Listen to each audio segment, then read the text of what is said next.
Maimonides, the Rambam.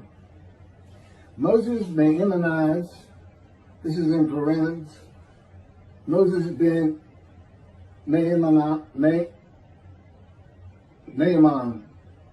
known in rabbinical literature as Rambam, from the acronym Rabbi Moses Ben Maimon, from 1135 to 1204. A rabbinic authority, codifier, philosopher, and royal physician. The most illustrious figure in Judaism in the post-talmudic era, regarded by many as the greatest Jewish philosopher of the Middle Ages, and one of the greatest of all time. He was successful in bringing four cultures, GrecoRoman, Arab, Jewish, and Western, together in one person, and in doing so remains one of the most influential religious philosophers of the intellectual world. His teaching influences other faiths as well as Jews. However, it is his commentary on Jewish texts that mark him out as one of the most influential and important Jews in history. He wrote 3 major essays on Jewish law, the most famous being The Guide for the Perplexed, and each of them is still regarded as hugely important in Jewish philosophy. This monumental work laid the foundation for all subsequent Jewish philosophic inquiry known as Chakirah, and stimulated centuries of philosophical Jewish writing. His large 14 volumes work, Mishneh Torah, to date holds canonical authority in regard to the codification of Talmudic law. That was from the Jewish Virtual Library on the internet, the famous people, and the BBC. Rambam says in chapter 12, paragraph 2 of the laws concerning King Moshiach, our sages taught there will be no difference between the current age and the era of Moshiach, except our emancipation from subjugation to the Gentile kingdoms. The simple meaning of the words of the prophets appears to imply that the war of Gog and Magog will take place at the beginning of the Messianic Age. Before the war of Gog and Magog, a prophet will arise to rectify Israel's conduct and prepare their hearts for the redemption, as it is written. Before I go any further, there will be no war of Gog and Magog. Period. I am Moshiach. This is the the era of Moshiach. And in addition, I'm not here to rectify Israel's conduct. And I would like to think I'm preparing their hearts for the redemption, because it is here.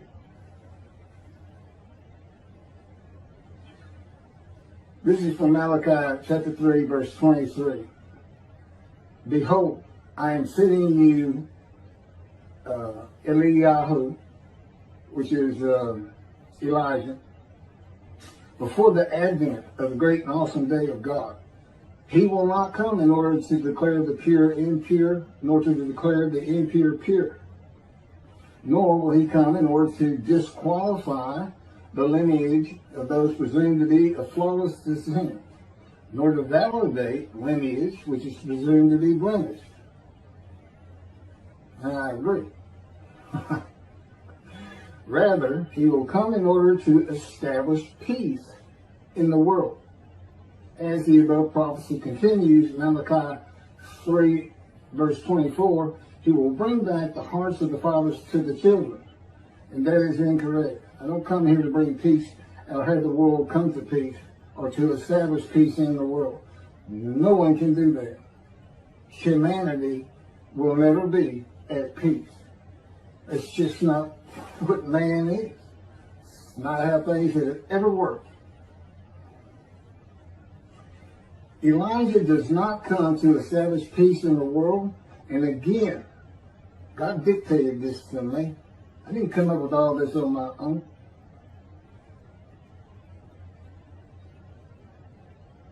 From the book Isaiah 53, In the Day of the Lord.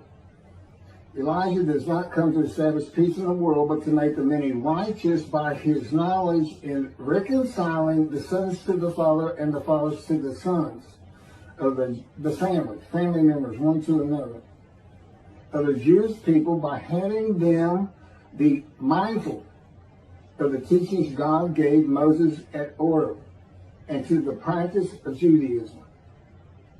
Okay, be mindful. That's an amendment to the first, the covenant between God and the Israelites given by Moses. It's just an amendment because they had to have strict compliance with 100% of the Israelites agreeing to it, that they would all abide by it. Today he's saying be mindful, and he's also saying it doesn't have to be 100% of the people, those who heed and revere and esteem his name. And he knows it's not going to be all of the Jews, notwithstanding the fact he has forgiven their sins and remembers their iniquities no more. And to be a messenger of the new covenant with sin forgiveness. That's why it's new. There's an amendment to it, and in addition to it is sin forgiveness. That's the only difference. I will be your God and you will be my people. That's the covenant. And it's never changed. It's never gone away. It's new only in the sense that there's been an amendment to it, and in addition to it, and it's a ratification and confirmation of the covenant at Mount Sinai. Or Rambam and the sages say in chapter 12, paragraph 3 of the laws concerning King Moshiach, God makes it real clear. He calls Moshiach, my servant David, a shepherd. He's a teacher. There's been no Davidic kingdom dynasty that Rambam thinks is coming. And that's all you have. Now there is a slight reference to king and prince throughout the covenant of friendship. That just means leader in this context. He's a ruler amongst the people, not a ruler over the people. This is just Rambam's rendition of what a Davidic kingdom would be, but it's not in the Hebrew Bible. During the era of the King Moshiach, once his kingdom has been established and all of Israel has gathered around him, the entire nation's line of descent will be established on the basis of his words, through the prophetic spirit which will rest upon him.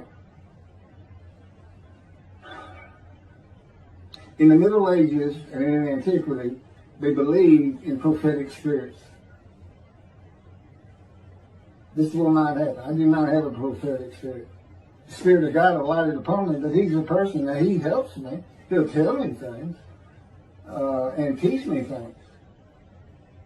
But there's no such, by and large, nobody believes in that kind of thing anymore. That somebody can just prophesy. God prophesied. He has absolute knowledge of humanity from Adam on to the end of the earth. Okay, now he can tell a man, write this down, or go tell the people this. But this just comes from him by knowledge. No man gets a spirit upon him and all of a sudden he can prophesy.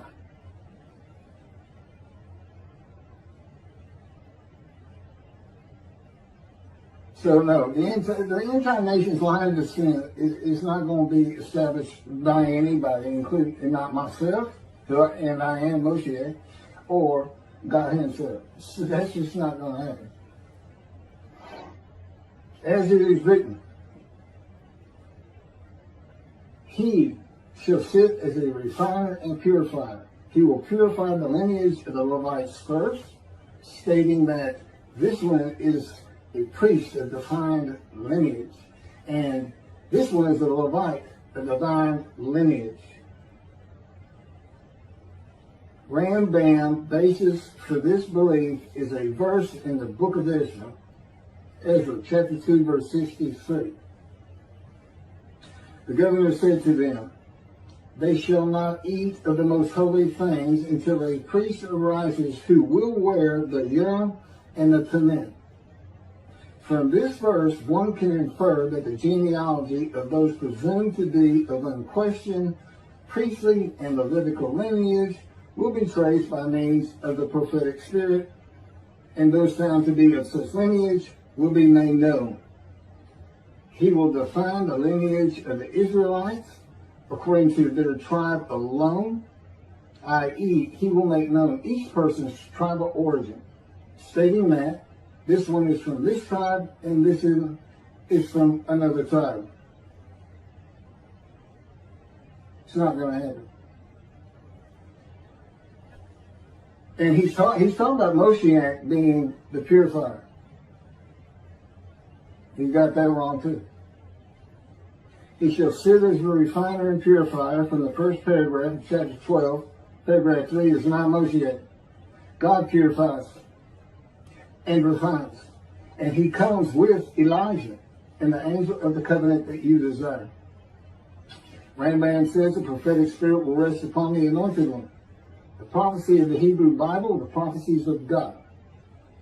I just gave you my summarization of before I read this, of what I'm about to reread. The difference is, this sounds better, and this is what God dictated.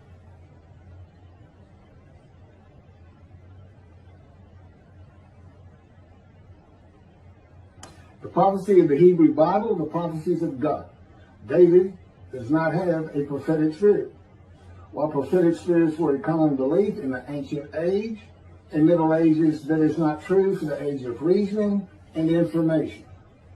Isaiah chapter 11 verse 2 defines the attributes of the spirit that alights upon the anointed one as a spirit of wisdom and insight, a spirit of counsel and valor, a spirit of devotion and reverence for the Lord. There is nothing regarding a prophetic spirit. And even that, it's just what what the Spirit of God lit upon me, and he has all these attributes, and they teach me, and they tell me as I speak to people how to do and how to be. But a spirit didn't just alight upon me in and of itself. And within God's spirit is God himself, his very presence, his mind. You know, it's a hard concept because Judaism's never taught it, but it's in Ezekiel. I don't recall the chapter and verse, but God told Ezekiel, get up upon your feet. Ezekiel says, at that very moment, a spirit entered into me, and I could hear God's words. Couldn't hear God's words until the spirit entered into him. Why? They had to be inside you.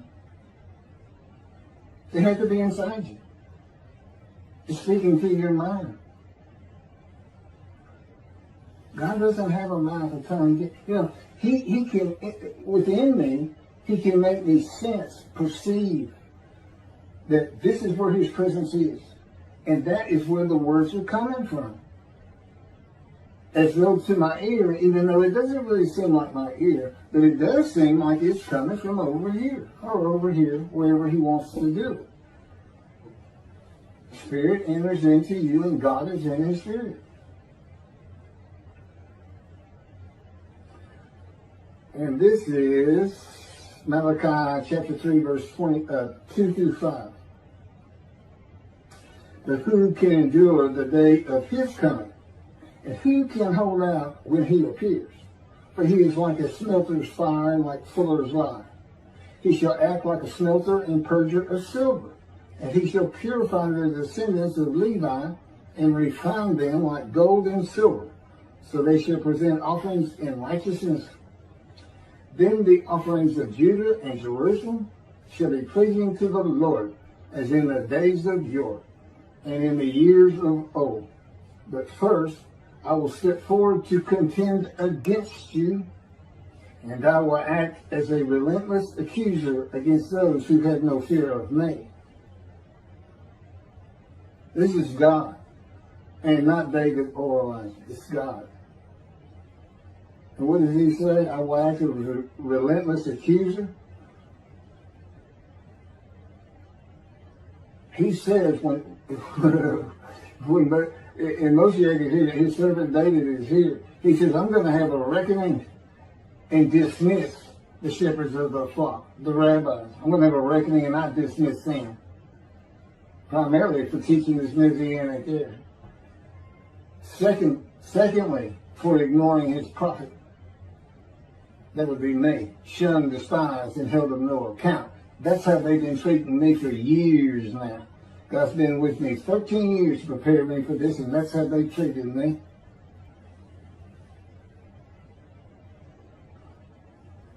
In Hebrew writing, it is common to express the same idea twice.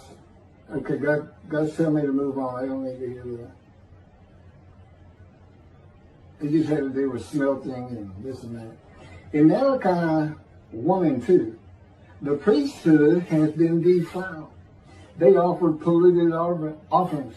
They had turned from God, refused to listen to him, and they profaned God's covenant. They disregard God's ways.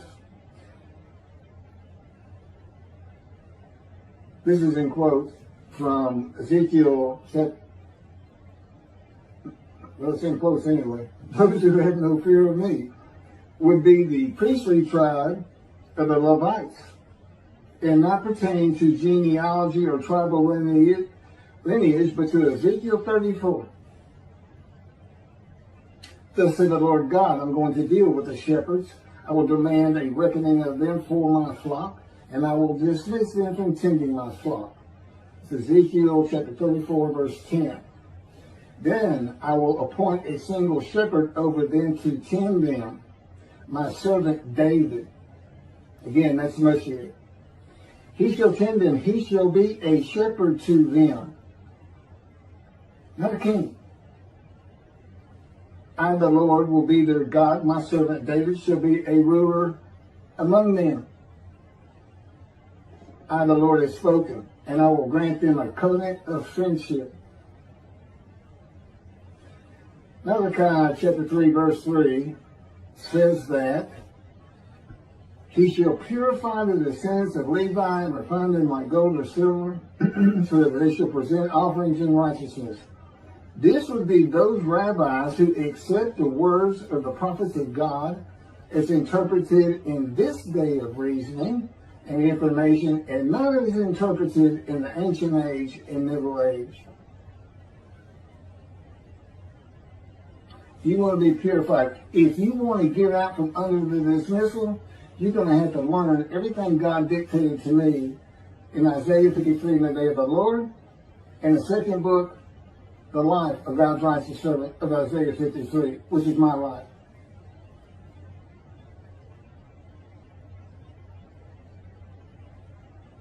That'll purify you. That'll get you back on the soul, remember, so you can see the heaven God is creating. The name Israel still ain't good. The era of redemption, restoration, and exaltation versus the day of the Lord as found in the book. Rambam and the sages interpreted it as a prophecy that Moshiach, with a prophetic spirit, will determine the lineage of the priests and Levites from a verse in the book of Ezra. I've covered this. Anyway, the governor said to them, they shall not eat of the most holy things until a priest arise who will wear the Urim and Thummim. This has nothing to do with genealogy of the Levites today, or purification and refining, or a prophetic spirit on Moshiach. This is not a prophecy of a high priest arising. And it is not Moshiach, but an answer to those that could not prove they were Levites. when the verse is put into its proper context. This is Ezra, chapter 2, verses 61 through 67. Of the sons of the priests, the sons of Habiah, the sons of Hakuz, the sons of Barzillai, who had married a daughter of Barzillai, and had taken his name. These searched for their genealogical records, but they could not be found. So they were disqualified for the priesthood. The Chakirah ordered them not to eat of the most holy things until a priest with Urim and Thummim should appear. It was just a specific instance. In the Hebrew Bible, the Urim and Thummim are elements of the breastplate worn by the high priest attached to the ephod.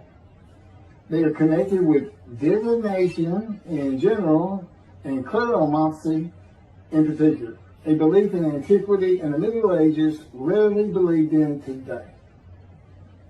Two objects used by the high priest to answer a question or reveal the will of God. The ephod was made of fine linen and consisted of two pieces which hung from the neck and covered both the back and front, above the tunic and outer garment. Kleromancy is a form of sortition, a casting of lots. A casting of lots in which an outcome is determined by means that normally would be considered random, such as the rolling of dice. They are sometimes believed to reveal the will of God. Casting of lots, the will of God.